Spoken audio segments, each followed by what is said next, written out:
Thank you, Maddie. It was lovely. Good morning, everybody, and happy Mother's Day. We're glad you joined, and also with you. Yeah. We're glad you joined us for worship today, whoever you are, whatever your theological, spiritual, political, sexual, or racial orientation or gender identity, you are welcome to worship here and become a part of this community. And we have a few announcements.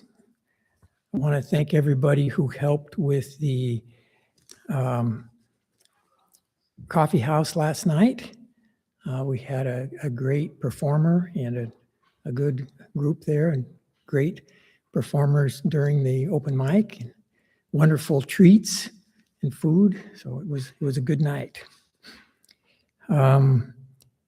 Next Saturday from 9 a.m. to 3 p.m. we have the plant sale, our annual plant sale. Let's see. We have also, I'm going to be doing a meditation and healing group. I did some of this last year. I'm going to start that again on Wednesday evenings at 6:30. And in the insert, it says starting on the 20th. It's actually going to start this week, this Wednesday. So if you're interested in coming to that, it'll be Wednesday at 6:30 to 7:30.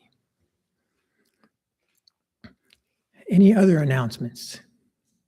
Julie, come on up. I think Julie has a number.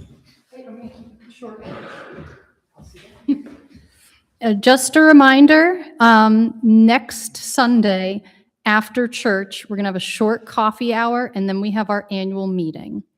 So for newer folks, everybody is invited to attend the annual meeting. If you are a church member in good standing with full voting rights, we need you to come. We need a quorum in order to conduct business. If you are not a church member, you are still invited to join us. You just can't vote on anything. We have a handful of important things that we got to get done.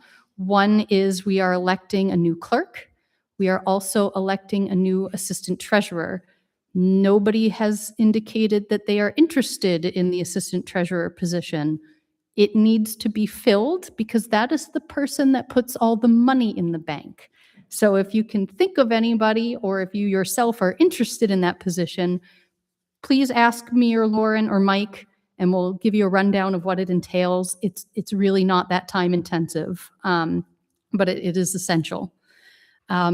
Most importantly, we will be adopting, hopefully, new bylaws for the organization. So I really would encourage as many church members to attend as possible, because the bylaws will determine how we operate moving forward. And we want to make sure everybody has a say in how that goes. So please come next Sunday. I'm going to keep emailing and harassing everybody until the annual meeting happens. That's it. Thank you.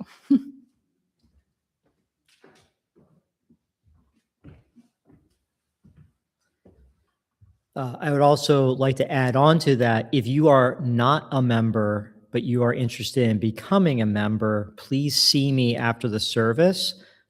There is a quick quick process to make you a member. It involves signing our membership book. So I just need to know if you're interested in doing that. We can set that up and do that before our service next week so that you will be a member and can vote.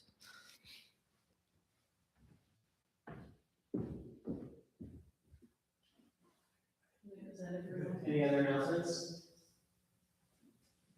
Okay. Look at me. It's me again. Good morning. Good morning.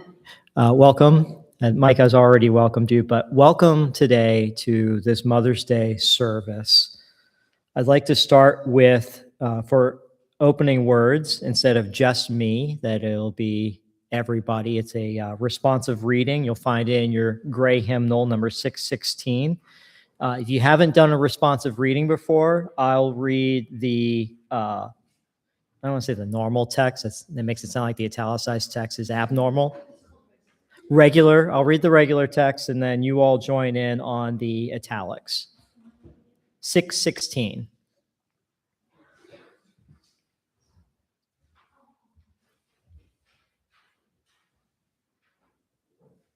So our opening reading comes from Sophia Lyon-Fahs, who wasn't just a Unitarian minister.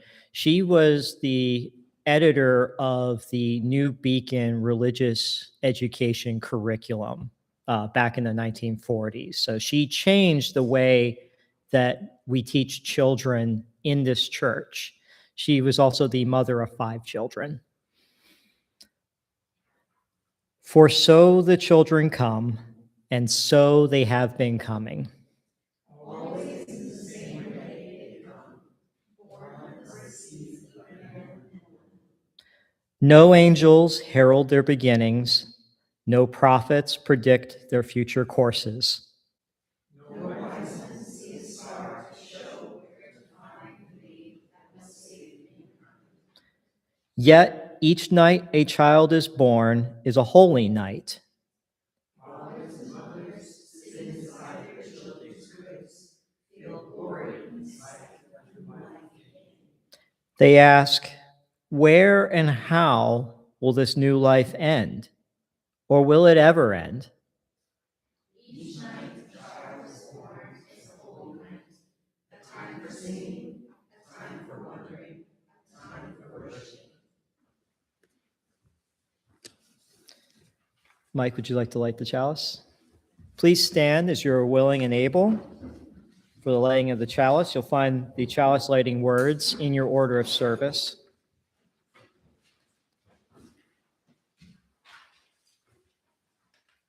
Life is a gift for which we are grateful. We gather in community to celebrate the glories and the mysteries of this great gift. And now the affirmation. Love is the doctrine of this church, the quest for truth its sacrament, and service is its prayer. To dwell together in peace, to seek knowledge and freedom, to serve humanity and fellowship, to the end that all souls shall grow into harmony with the divine. Thus do we covenant with each other and with God. And please remain standing for our first hymn today, number 357, in your gray hymnal, Bright Morning Stars Are Rising. May the choir come up. We've slowly been getting people. It's been wonderful. So this is a new song. So we've never done this before. So I'm going to go ahead and teach it. We're going to go phrase by phrase. The first phrase on this hymn 257 is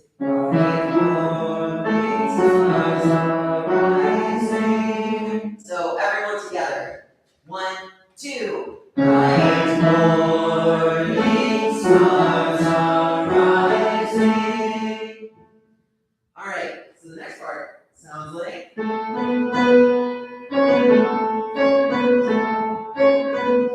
So all together, 1, 2.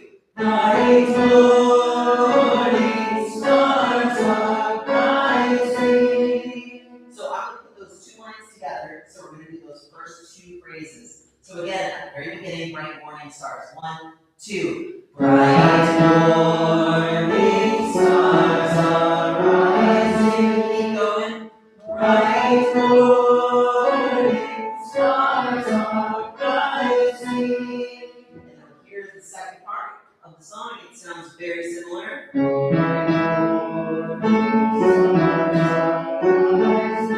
everyone can sing that phrase. Again, it starts on that bright.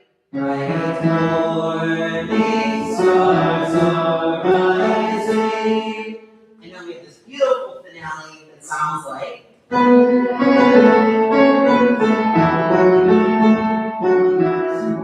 So all together, that same line starting on day. Day is breaking in my soul. So let's all sing it. We're going to sing the first 3 verses, so not those 2 ones at the bottom. So I'm going to give us a little intro. All right, now everyone together. 1, 2. Bright morning stars are rising. Bright morning stars are rising. Bright morning stars are rising.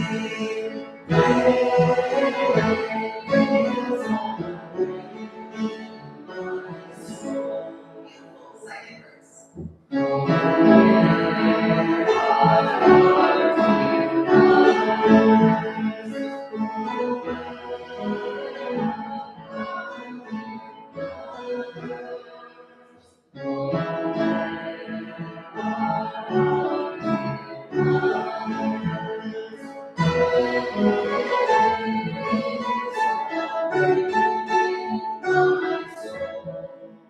Last verse, keep going a cappella.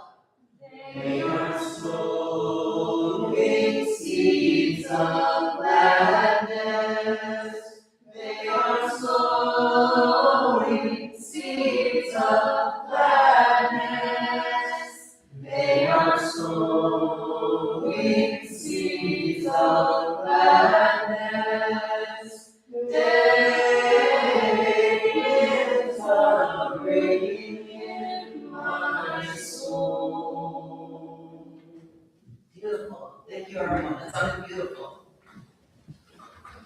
You may be seated. Yeah.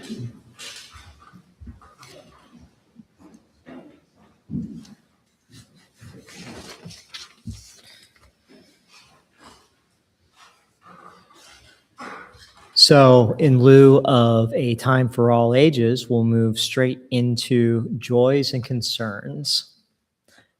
And if you haven't done joys and concerns with us before, this part of our service is where each of us takes a moment to share a particular joy or sorrow with the idea that we're sharing these with the community.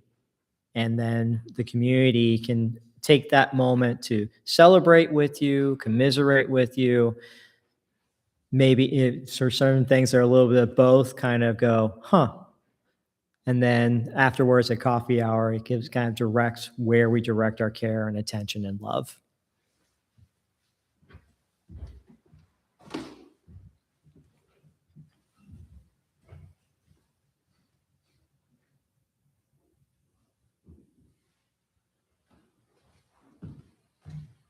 Does anyone have a joy or concern they would like to share?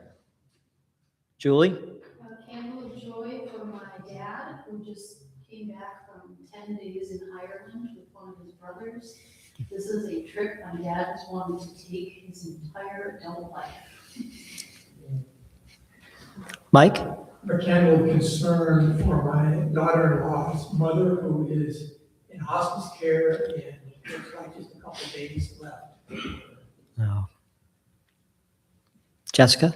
One for my friend Lauren, who's having her second embryo transfer today, so hoping that goes well. And one for me and my husband, because we made it to 12 weeks pregnant. Oh, yay. Congratulations.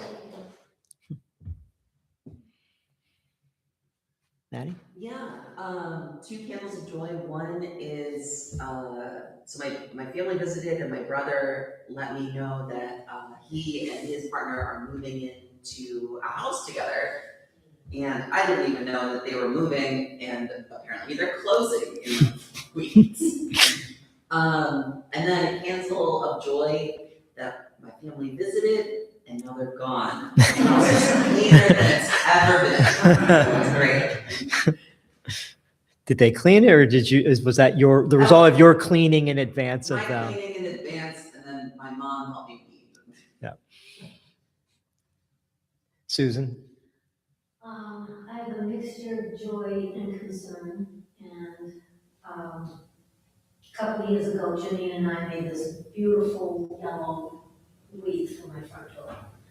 And this year, a couple finches are in there building a nest. And of course, the cats are right at the door, and they can jump all the way up to that top window. But I don't know if I'm gonna just let them ruin the wreath, or, because it gets very sticky and messy. Yeah. They're beautiful. Yeah, birds don't go, they don't have a bathroom.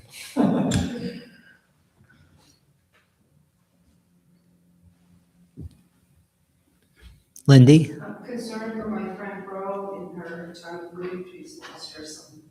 Okay.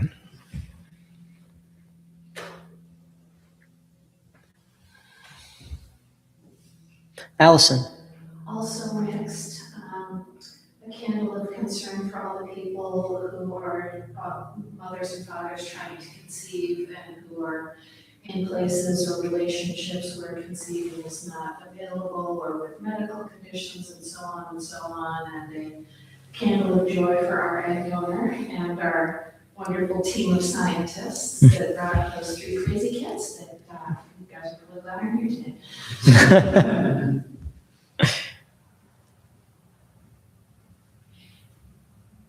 And I want to light a candle of concern for a friend who is estranged from their mother for the first time this Mother's Day. And I'm sure the complicated feelings that come from that. And then I'll light one more for all those joys and concerns that we carry with us and may not be ready to share, whether now or ever.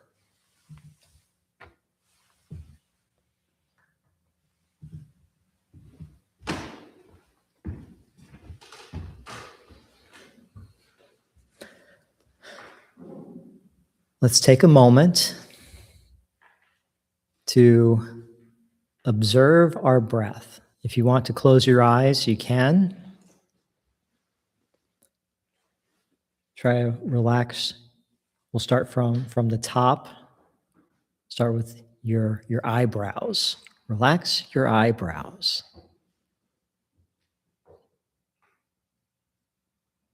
And now your jaw.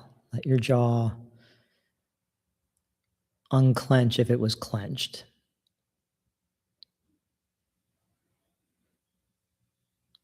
Feel your breath as it's rising in your chest. Breathe in slow. And as you breathe out, let your shoulders open up. If they were inching up towards your ears, let your shoulders roll back into your seat.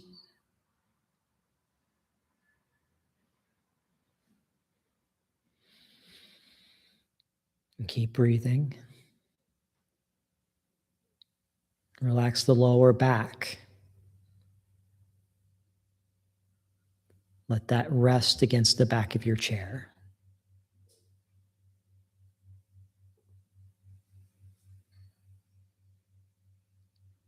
And now, your legs.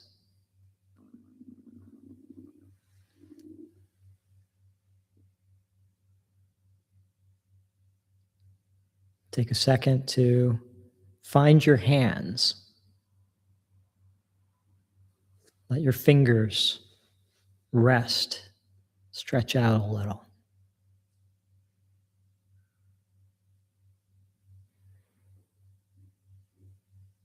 And now your toes and your feet.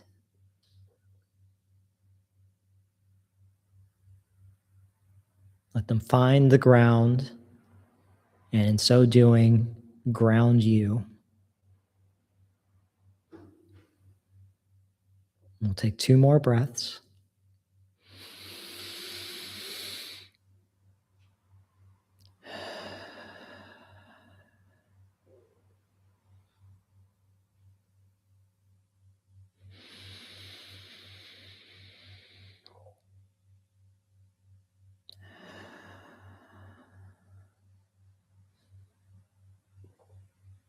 And then when you're ready, let your eyes slowly open.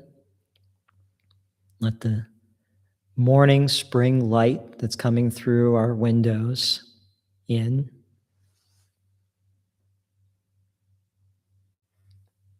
And when you're ready, and when Maddie's ready, we'll sing number 123, Spirit of Life.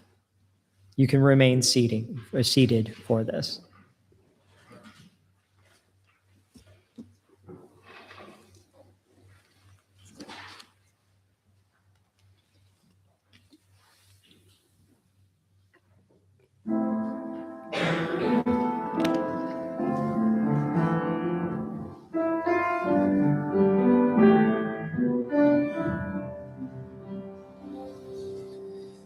Spirit of life, come unto me. Sing in my heart all the stirrings of compassion.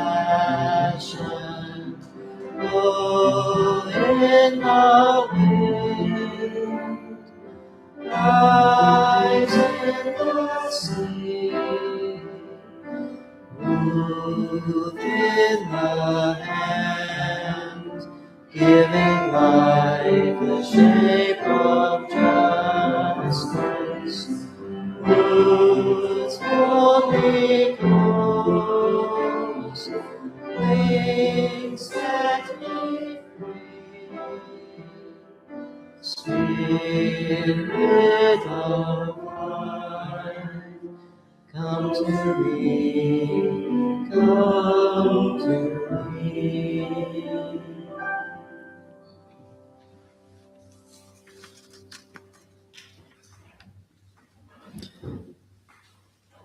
And now at this time, we'll take an offering. We appreciate your support. This church could not run without your support.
Please stand as you're willing and able for the dedication of gifts. You'll find the words in your order of service.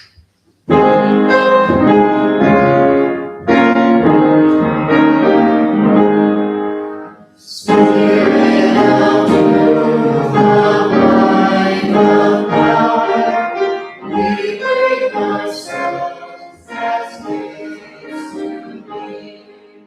Oh, light our hearts and Spirit out, we make them whole and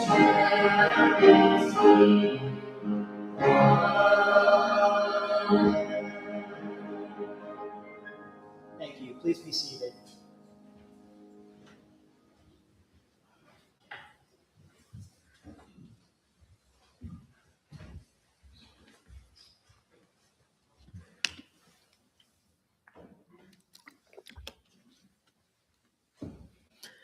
Happy Mother's Day.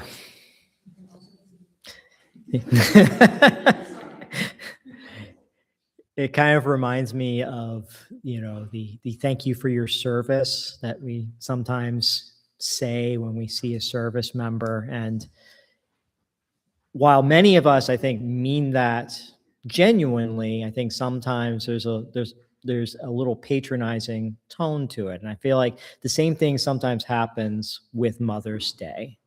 You'll hear it's the most important job of in the world, but then, especially from politicians, but then they don't really treat it that way, right? Like they don't really help through laws support children and support mothers. But this one day a year, we say it. And I want to make clear that I mean it. And that's why I wrote this sermon today. Mother's Day, as we know it, has church roots.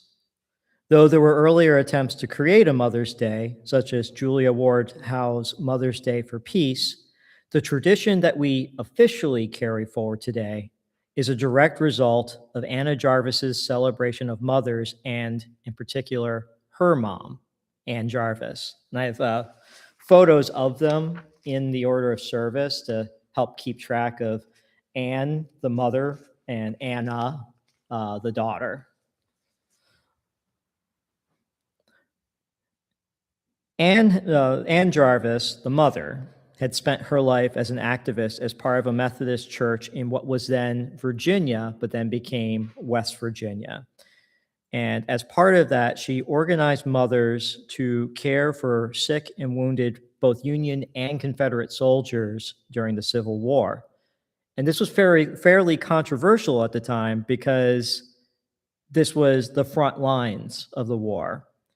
And although she did it to be neutral, it was seen as supporting the enemy in what started as secessionist Virginia, and then by halfway through the war became divided West Virginia. Anne continued to organize mothers after the war to help reconcile the North and South, and she advocated for a day to honor mothers in the United States. Anna followed her mother's example and also became active in her church. And she continued her mother's push for a day to honor mothers, holding the first Mother's Day memorial service on May 10th, 1908, 3 years after her mother's death. She held this at their home church, Andrews Methodist Episcopal Church in Grafton, West Virginia. And this site is now the International Mother's Day Shrine. Anna was fiercely protective of Mother's Day through her Mother's Day International Association, perhaps because she considered it the continuation of her mother's work and therefore her mother's legacy. She fought the industries that would almost immediately spring up around Mother's Day, feeling that sending pre-printed cards, packaged candy, and flowers arranged by someone else failed to meet the purpose of the day, to actually do the work to honor your mother. By 1943, she felt the meaning was lost, and she actually organized a petition to rescind her own holiday, a federal holiday since 1914, rather than let it continue as a day to make Hallmark and Teleflora millions. And so I'd like to take this Mother's Day to thank you, in my own words, for your work in this community. When I look around this church week after week, I see the work of mothers. Mothers run our outreach to the community, lead our religious exploration program, make our fundraisers happen, and virtually every other aspect of our community. More often than not, it is mothers who bring their children to this community to participate in RE and build a spiritual foundation to better understand their role in this world. I see the mothers of this community, whether you have children or not, collectively raising a next generation that brings our UU values outside of these walls, to our children's schools, to their activities, to family events, and the larger community.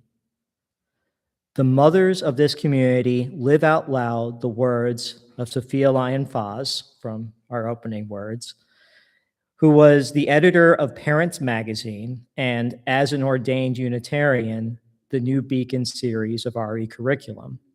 She was also a mother to 5 children, 3 of which survived to adulthood. So when you look at those opening words again, if you have a chance, you can see, I think, that sorrow. But the closing lines of that: every night a child is born is a holy night, a time for singing, a time for wondering, a time for worshiping.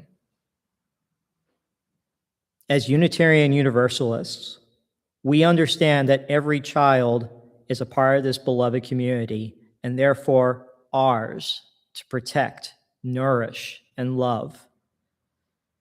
Unitarian Martha Sharp, a contemporary of both Reverend Foz and Anna Jarvis, took these words literally, and not just beyond the walls of her church, but to Europe, rescuing children from the Holocaust during World War II. I see you help every child in this community with everything from the mundane, like opening a juice box without getting it everywhere, to the profound, like teaching a child to play piano, celebrate a holiday, or better understand weighty topics. Like Martha Sharp, the mothers of this community embrace not only the children of our beloved church community, but also the children of Rockland through backpack and food drives and the Sharing Shed. By providing games and activities at Rockland Day, the summer concert, and otherwise adult-centered and therefore boring to children events. And when refugee mothers and children were dumped on our doorstep at the Comfort Inn, the mothers of this community organized the collection of and delivered supplies and clothing to the inn in spite of the pushback we received from the community. I had mentioned Julia Ward's Howe Mother's Day for Peace earlier. Ms. Howe, already famous for her writing like the Battle Hymn of the Republic, she was also a Unitarian, started an earlier version of Mother's Day in 1872. Sorry, not last century, the century before that. Ms. Howe's Mother's Day was less of a celebration of motherhood and more of an organization of mothers to appeal to the government to stop sending their husbands and sons to war. She based this annual observance on her appeal to womanhood around the world, or what became known as the Mother's Day Proclamation. And remember, this is all pre-Mother's Day. Our husbands shall not come to us, reeking with carnage for caresses and applause. Our sons shall not be taken from us to unlearn all that we have been able to teach them of charity, mercy, and patience.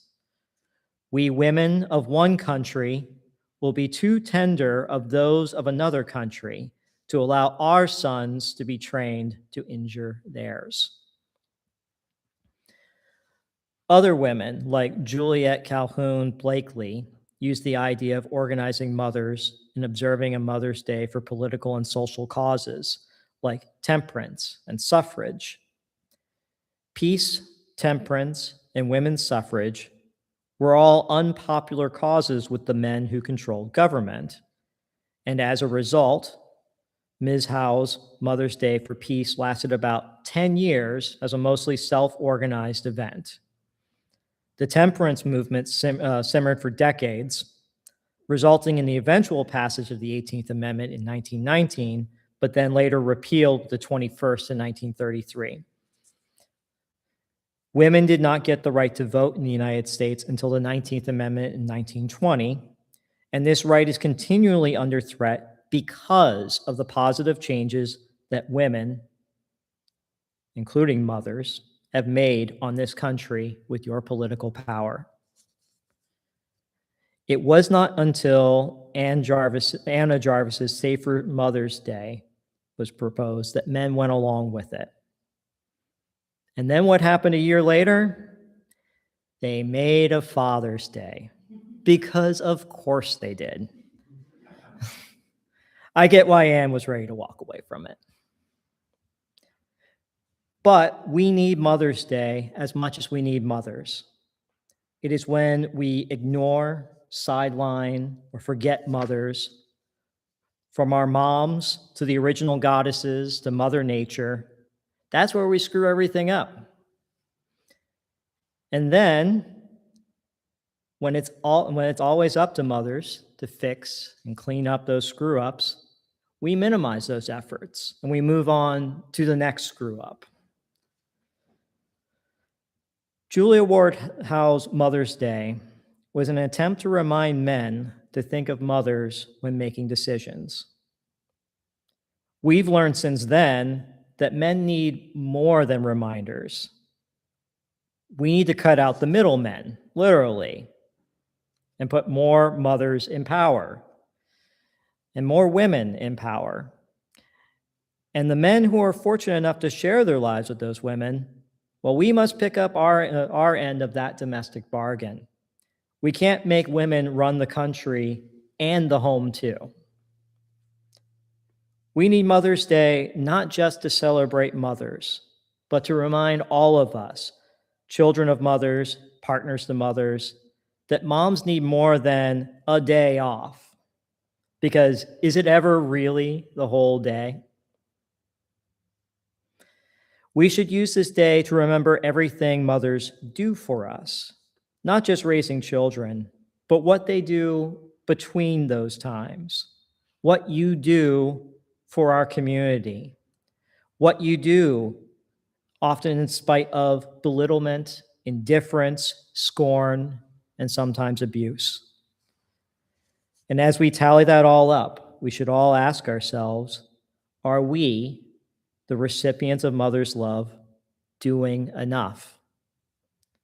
Are we helping carry our mother's work forward, or are we dragging them back by the apron strings? So thank you, mothers of this community.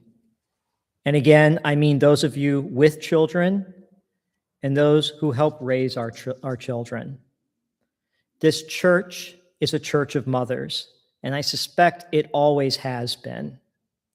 Thank you for keeping the work of Channing Church mothers moving forward, and may the rest of us be a help, not a hindrance. Amen, and blessed be.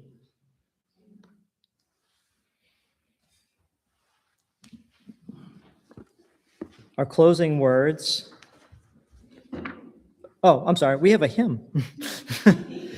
Please stand as you're willing and able for our that's fine, I'm looking at the wrong hymnal. I got two hymnals up here, so confusing. Number 181, No Matter If You Live Now Far or Near.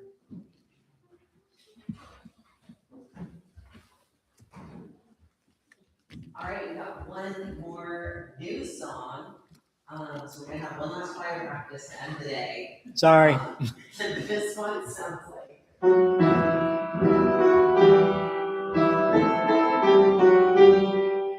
So the first line sounds like. Matter if you live now far or near, and then it continues. But your weakness or your strength. And now there's another part that's a little different. My apologies.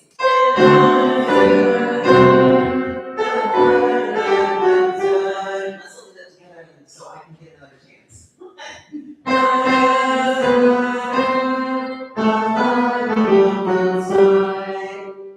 And the very last part is the same phrase done twice. So. All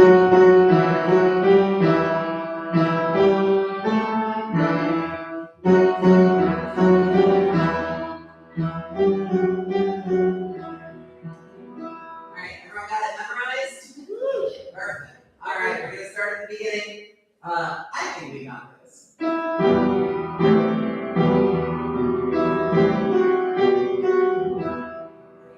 No matter if you live or live, no matter what weakness or your sin, there is no God, no light and sun, we can do wrong, the wrong way. We can do wrong, the wrong way. Yeah, second verse.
Perfect, thank you. Mike, would you like to extinguish the chalice? Thank you. Please remain standing for the extinguishing of the chalice. You'll find these words as well in your order of service. We extinguish this flame, but not the light of truth, or the warmth of community, or the fire of commitment. These we carry in our hearts until we are together again.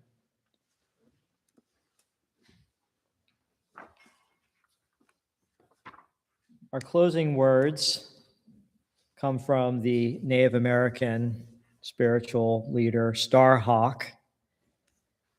And I chose these words as a reminder that we used to worship mothers, and that, as Julie has brought up in some of her Earth-centered services this year, that forgetting that, I think, has led us to the world we currently live in today. Earth Mother, Star Mother, you who are called by 1,000 names, may all remember we are cells in your body and dance together. You are the grain and the loaf that sustains us each day. And as you are patient with our struggles to learn, so shall we be patient with ourselves and each other. We are radiant light and sacred dark, the balance. You are the embrace that heartens and the freedom beyond fear.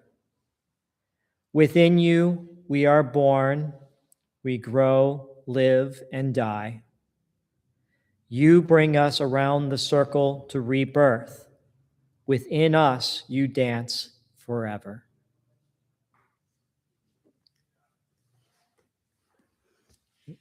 And now you may be seated or make your way towards coffee hour.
I need Mother's Day songs.